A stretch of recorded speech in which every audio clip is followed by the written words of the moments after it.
Halo, saya Rosalin, saya perwakilan dari Eksotik. Saya akan meliput tentang AKM di SMA Negeri 1 Kauman.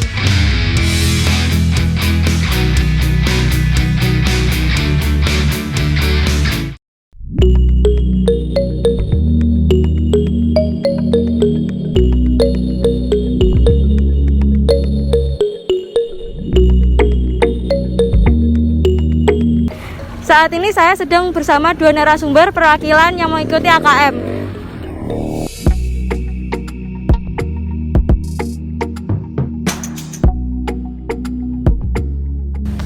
Silakan diperkenalkan dulu namanya siapa, lalu dari kelas apa?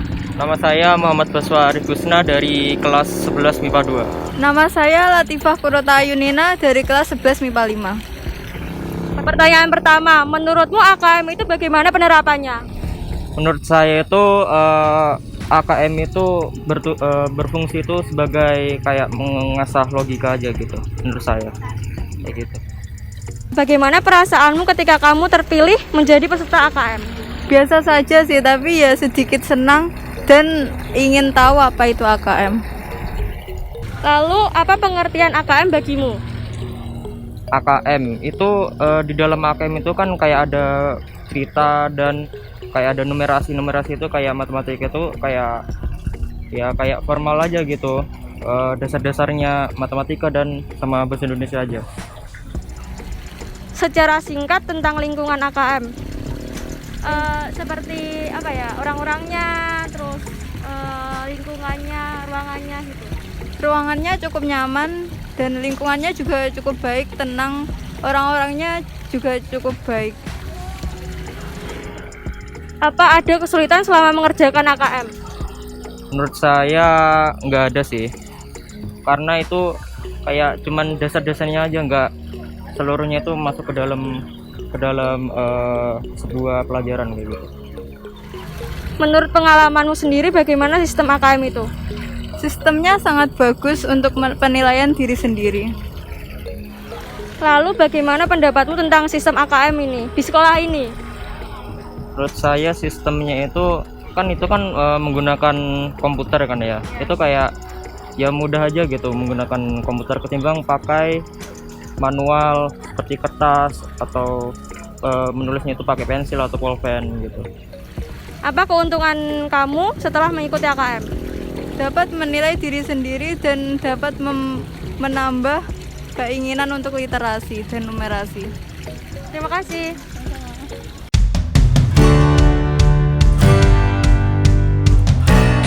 Assalamualaikum Pak, kami perwakilan dari Eksotik ingin wawancarai Bapak tentang pelaksanaan AKM di SMA Negeri 1 Kauman. Ya, baik. Pertanyaan pertama, Ya, bagaimana cara mengatasi kendala jika sarana pendukung pelaksanaan AKM kurang memadai? nah itu satu hal yang memang kemarin kita laksanakan. Jadi prioritas pertama adalah memastikan infrastruktur ya di sekolah kita, termasuk satu, audit kelistrikan sekolah itu kita lakukan. Kemudian yang kedua, audit di lab komputer, apakah daya dukung komputer untuk ke AKM itu memadai. Dan yang terbaru adalah kita memasang sambungan internet terbaru dari PLN Icon Plus yang juga digunakan untuk mendukung kegiatan AKM. Semuanya itu niatnya sebenarnya untuk apa toh?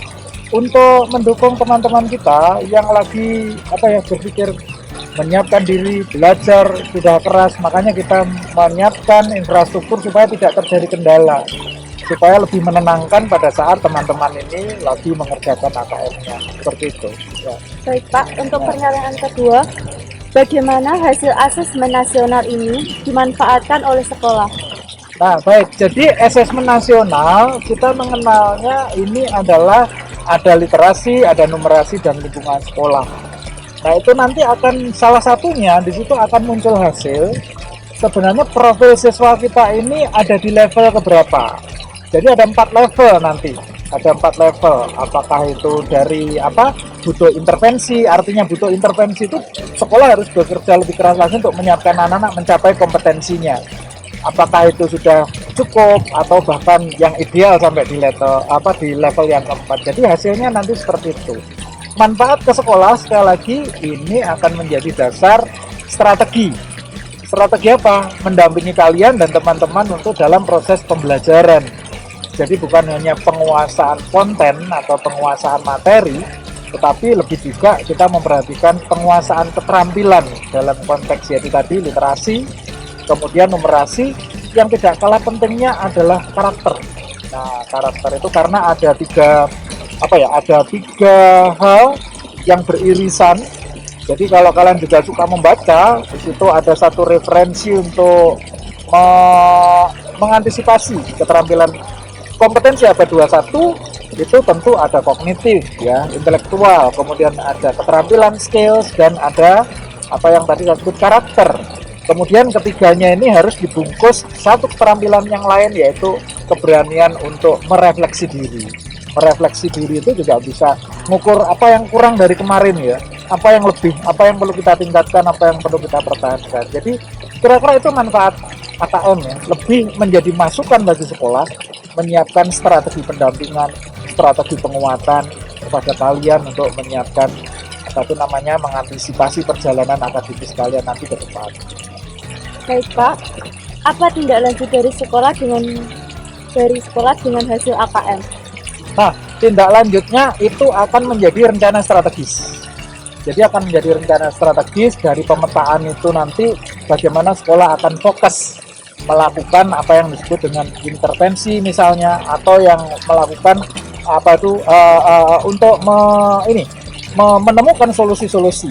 Jadi ini ternyata anak kita di level seperti ini. Apa solusinya? Itulah nanti manfaat ke depan. Jadi menjadi bahan diskusi tim sekolah, tim pengembang sekolah, pengembang kurikulum untuk fokus bagaimana kita memunculkan solusi pendampingan akademis bagi anak-anak. Baik Pak, untuk pertanyaan keempat, Ya. apa saja persiapan sekolah untuk mengikuti asesmen nasional? Ya, satu persiapan itu ada yang disebut dengan persiapan administratif ya. Kemarin kita yang dari kementerian itu sudah ditunjuk siapa yang menjadi peserta, siapa yang menjadi cadangan. Kemudian tadi sudah saya sebut ada persiapan infrastruktur, tetapi juga ada persiapan manajemen. Bagaimana semua sistem sekolah itu mendukung teman-teman yang lagi berjuang melalui AKM ini, sehingga didapatkan hasil AKM yang nanti objektif, yang persis. Karena hasil yang objektif itu juga akan memberikan bekal kepada kita ke depannya merumuskan solusi strategi itu juga menjadi tepat. Jadi tidak meleset tapi sesuai dengan kondisi sekolah kita. Baik Pak, untuk pertanyaan terakhir, Ya. bagaimana pihak sekolah menyiapkan murid untuk menghadapi AKM? Baik, jadi AKM ini adalah sesuatu hasil dari sebuah proses. Jadi tidak bisa dilatihkan dalam waktu singkat sebenarnya. Tetapi AKM itu lebih mendorong kepada sekolah bagaimana menyiapkan strategi kepada para pesertanya. Jadi bukan hanya penguasaan konten atau keilmuan, tetapi lebih kepada penguasaan proses yang memungkinkan anak-anak kita itu memiliki satu budaya, satu sense, satu rasa bahwa perjalanan ke depan itu kalian harus menjadi anak-anak generasi yang bisa mengantisipasi zaman. Jangan sampai ketinggalan zaman, tentu bukan. Harapan kita adalah mendampingi kalian, mengantar kalian menjadi generasi yang bisa mengantisipasi zaman pada saatnya. Baik Pak, terima kasih telah meluangkan waktunya untuk diwawancara oleh kami. Ya. Terima kasih sekali lagi Pak. Ya. Sip.